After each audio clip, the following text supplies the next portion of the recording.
Ao anatin'ny tontolo ara-toekarena mitondra ny fijeriny amin'ny fiantraikan'ny krizy eto Madagasikara ny country director ny banky iraisam-pirenena androany nandritra ny tafatafa nataony tamin'ny mpanao gazety teny amin'ny biraon'ny banky iraisam-pirenena Anosy notsondriny manokana moa fa tsy ara-politika ihany ny krizy izay lalovan'ny firenena malagasy fa maro ireo fahasahiranana ara-sosialy sy ara-toekarena izay sedrain'ny vahoaka malagasy.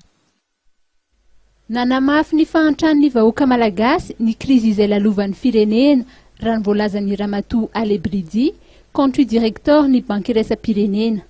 Ankehitriny dia tafakatra 2.0 isanjato ny tahan'ny fahantrana raha ny voalazany.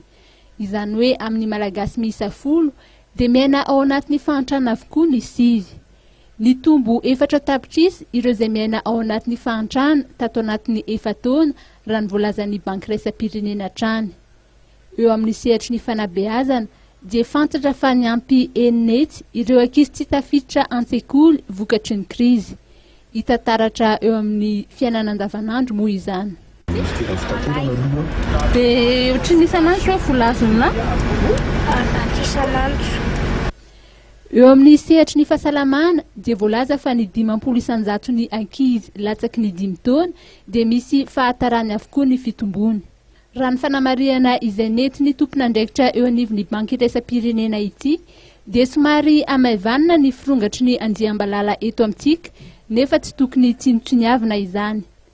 Ahina ho tafakatra 900 isanjato ny faritra voakasika izany andiam-balala izany raha ny voalazany ary ahina ny fiahina ara-tsakafo ho an'ny 700 isanjato ny mponina raha tsy misy ny fandraisana andraikitra aingana.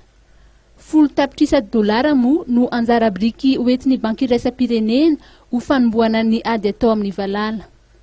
Voalazany avy eo anivon'ny banky iraisam-pirenena ihany koa fa ny fahefana ara-politika sy ara-toekarena dia saika mivangongo eo amin'ny fahefana mpanatanteraka avokoa. Misy ihany koa ny fanondranana ireo are-pirenena samihafa, ny fiankinan-doha amin'ny fanampiana ho an'ny fampandrosoana sy ny lesoka izay hita eo amin'ny fandraisana andraikitry ny mpitondra. Ho an'ny Ramatoa Alebridi, country manager ny banky iraisam-pirenena dia azovana avokoa izany rehetra izany fa mila ny finiavan'ny mpanao politika sy ny finiavan'ny vahoaka handray fanapahan-kevitra mba hiroso.